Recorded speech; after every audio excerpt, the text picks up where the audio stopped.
In the heart of Africa, nestled between vibrant greenery and towering trees, lay the village of Kwanzaa. The village was a haven of peace, where the people lived in harmony with nature, respecting the lush land that sustained them. The villagers were known for their simplicity, sharing their harvests, and celebrating together during festivals. Life was hard but fulfilling, surrounded by the colorful flora and fauna of the rainforest. Among the villagers was Nana, a respected hunter. Nana was not just any hunter, he was the best in all the lands surrounding Kwanzaa. With his keen eyes and unmatched instincts, Nana could track the most elusive prey through the greenery jungles.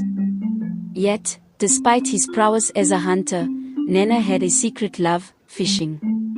When the day's work was done, and the sun began to sink into the horizon, Nana would retreat to the riverbank with his old fishing rod. The river that bordered Kwanzaa was wide and deep, its waters shimmering under the sun by day and glowing faintly under the moonlight by night.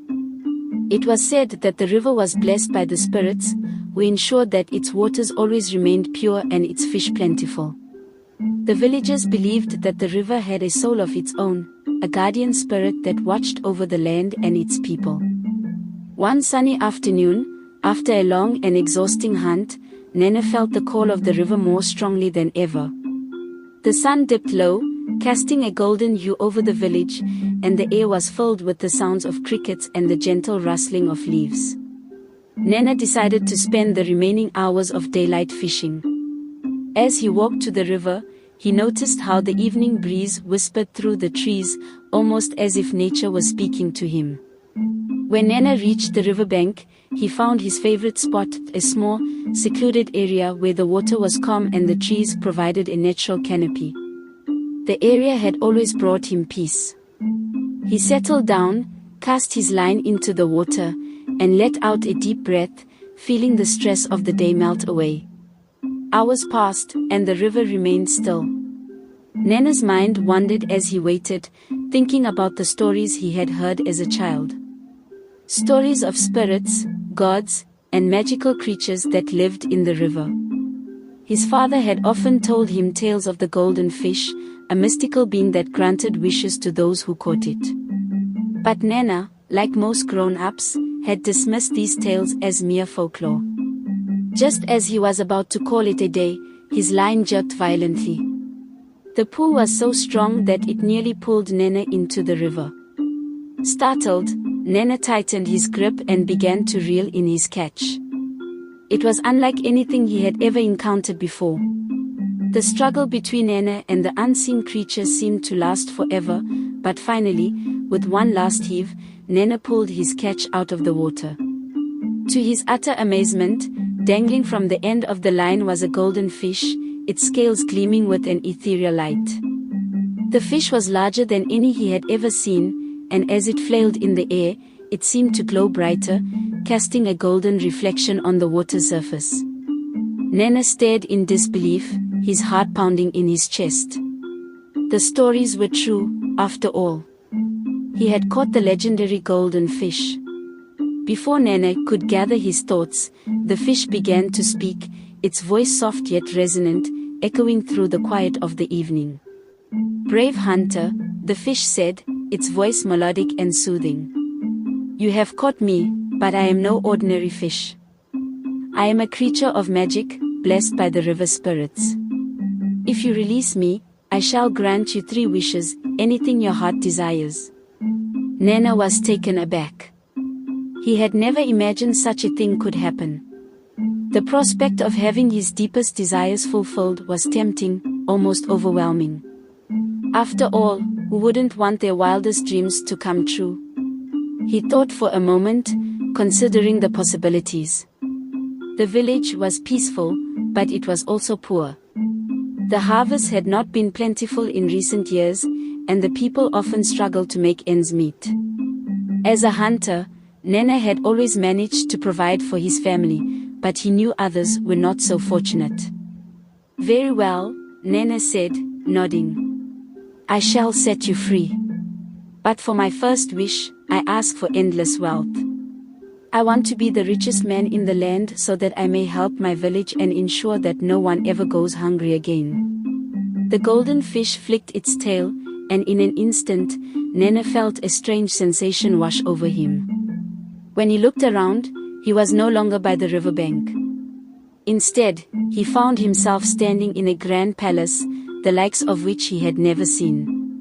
The walls were made of polished marble, and the floors were adorned with intricate mosaics. Gold and jewels were piled high in every corner, and servants dressed in fine silk bowed before him. Nana was astonished. His humble hut in the village had been replaced by this magnificent palace, a symbol of his newfound wealth. For a moment, Nana was filled with joy. With this wealth, he could do anything. He could rebuild the village, provide for his people, and live a life of luxury. The villagers would no longer struggle, and he would be hailed as a hero. But as the days turned into weeks, Nana began to notice a change. The villagers, who had once admired and respected him, now looked at him with envy and suspicion. Whispers spread like wildfire, and soon, everyone in the village was talking about how Nana had used dark magic to obtain his riches. The villagers distanced themselves from him, and Nana found himself isolated, his wealth a barrier between him and the people he once called friends. Loneliness crept into Nana's heart, and the joy that had initially accompanied his wish began to fade. He realized that wealth, though it could buy comfort, could not buy happiness or the trust of others. Nana had wanted to help his village, but instead, he had only brought about division and resentment. One night, unable to sleep, Nana wandered through the empty halls of his palace. The richness that had once dazzled him now seemed cold and lifeless. He longed for the warmth of his old hut, the laughter of the villagers, and the simplicity of his former life. His wealth had become a burden, a constant reminder of his growing disconnection from the world he had once known. Desperate to undo the damage he had caused, Nana returned to the river the next morning. He called out to the golden fish, and as if by magic, it appeared before him, its golden scales shimmering in the morning light. "Golden fish," Nana said, his voice filled with regret, "I have made a mistake. Wealth has not brought me the happiness I sought. Instead, it has isolated me from my people. For my second wish, I ask for power. I wish to be the ruler of all the lands, so that I may lead my people and protect them." The fish looked at Nana with wise, sorrowful eyes, but it granted his wish. With a flick of its tail, Nana was transported once again, this time to a mighty throne room. He found himself seated on a grand throne, wearing a crown of gold and holding a scepter that symbolized his authority. Armies of warriors stood before him, pledging their allegiance, and kings from far and wide bowed at his feet. At first, Nana reveled in his newfound power. He issued commands, conquered lands, and imposed his will on those who dared to challenge him. The villagers who had once shunned him now feared and respected him, and Nana believed that he had finally found the fulfillment he had been searching for. But as time passed, Nana realized that power, like wealth, came with its own set of challenges. The burden of leadership weighed heavily on him, and the responsibilities of ruling became overwhelming. His enemies plotted against him, seeking to usurp his throne, and his allies, driven by their own ambitions, betrayed him at every turn. The fear he had once sought now haunted him, and Nana found himself constantly looking over his shoulder, unable to trust anyone. Nana's dreams were plagued by nightmares of betrayal and defeat. The palace, which had once seemed a symbol of his strength, now felt like a prison. He was surrounded by people, yet he had never felt more alone. The power that had once excited him now brought him nothing but anxiety and despair. The final straw came when Nana's most trusted advisor, a man he had known since childhood, betrayed him in a plot to seize the throne.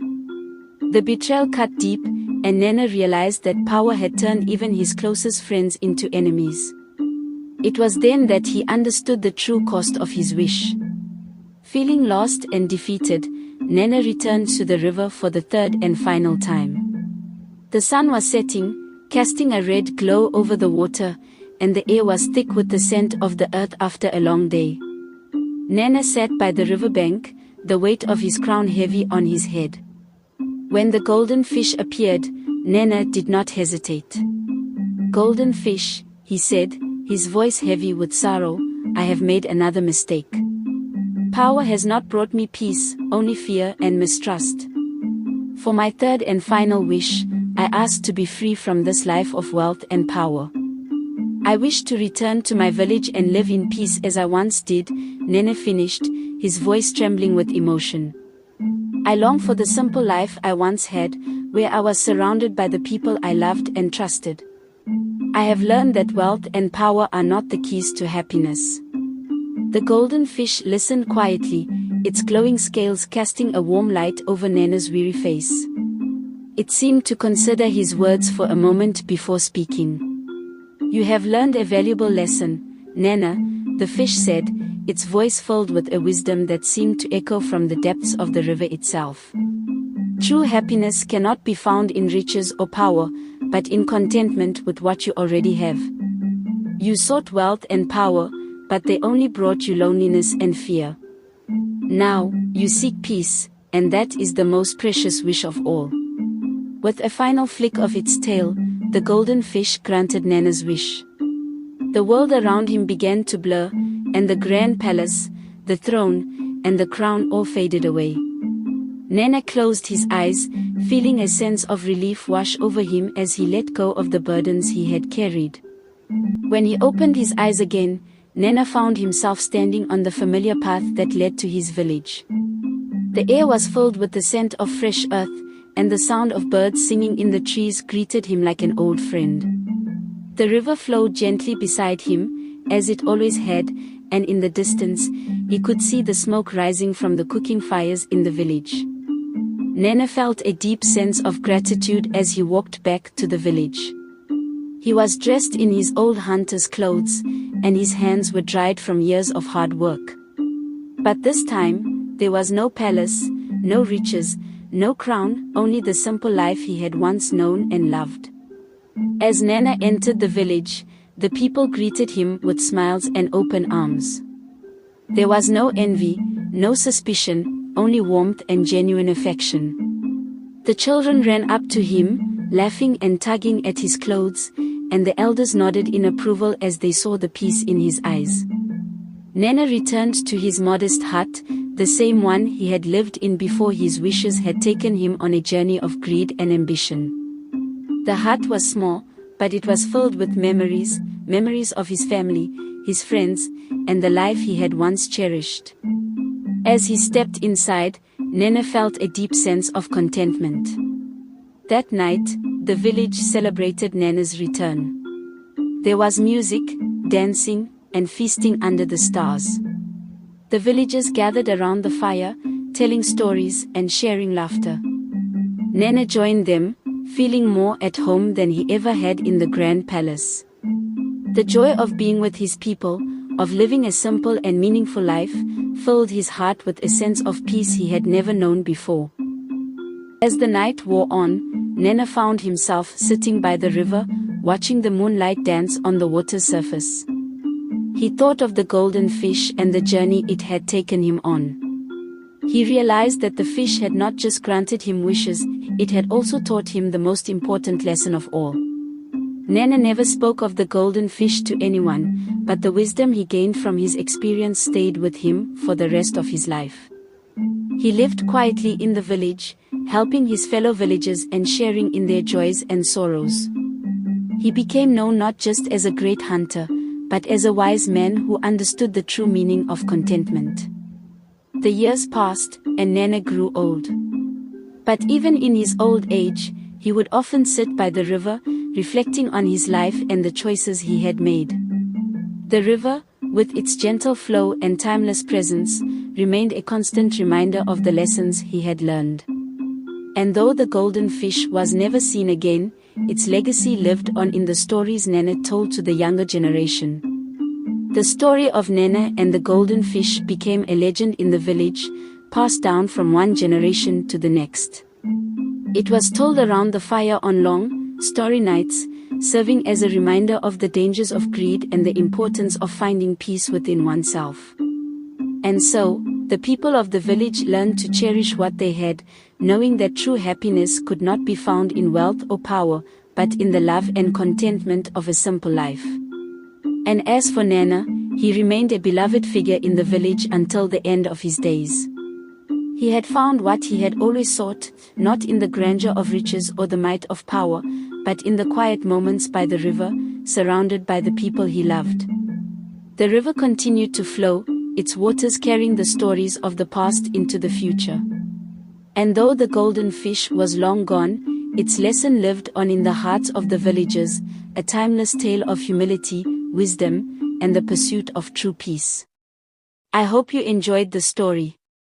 Share the moral lesson you've learned in the comments below, and if you haven't already, hit that subscribe button to stay tuned for more amazing tales. Thank you for watching.